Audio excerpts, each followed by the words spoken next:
Thanks for logging on to WCBI.com. I'm meteorologist Jacob Dickey. Tonight, temperatures will fall only down into the low 60s in the region. A very muggy and mild night for us with some scattered showers out there. We'll see south and east winds between 10 to 25 miles an hour. On our Sunday, then, I'm expecting showers and thunderstorms throughout the day. We could see a few scattered storms to the west in the morning, but I think area-wide that will come into the afternoon, perhaps into the evening hours.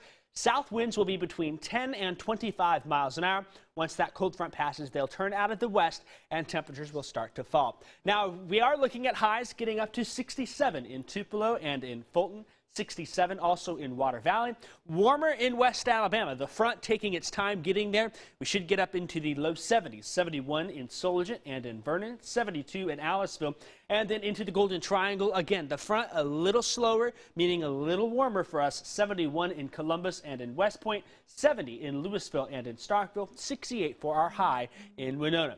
Now, as we look at our threat for severe weather, we still tonight advertising a level 1 threat. I will not be surprised if this becomes a level 2 threat tomorrow, though. The main threat will be for gusty straight line winds above 50 miles an hour with this. That could bring down some trees and cause some power outages in a few spots. The other thing is we could get 1 to 2 inches of rain here, which would mean flooding is something to monitor.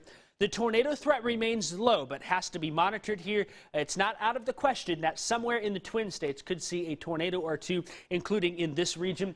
Our timing will be from 7 a.m. until 7 p.m. Though the morning round that sneaks in after 7 a.m. would likely wrap up before lunchtime, there'd be a little bit of a break, and then we get some more thunderstorms into the afternoon and evening hours, all of those having the chance to be on the strong to severe side. Let's look at futurecast through the rest of tonight. Notice some isolated showers out there. The chance for severe weather holds off until after sunrise here. You see these light green colors, nothing really of concern here. This cold front off to the west is where we get that chance for severe storms. Notice as it creeps towards our direction after 7 a.m. it sneaks into some of our northern counties, but it also wants to weaken it a bit here. So that's a trend we'll watch here. I can't rule out a stronger storm from 7 a.m. till about noon for areas west of the Natchez Trace along that front. Watch what happens, though, as we go into the afternoon then. We start to see a little bit of redevelopment here, and that will be something to monitor, as well as some pop-up storms ahead of this line here. And then into the afternoon and evening, a strong line of storms with perhaps some severe weather involved with it moving on through the region. The cold front then passes out of our area by 7 o'clock. We get west winds and start to dry things out pretty quickly. So overall, the one thing we've been unsure about here is our instability in the atmosphere. We use our future storm energy to look at that. When we have some light blues here, that's an okay moisture or okay instability.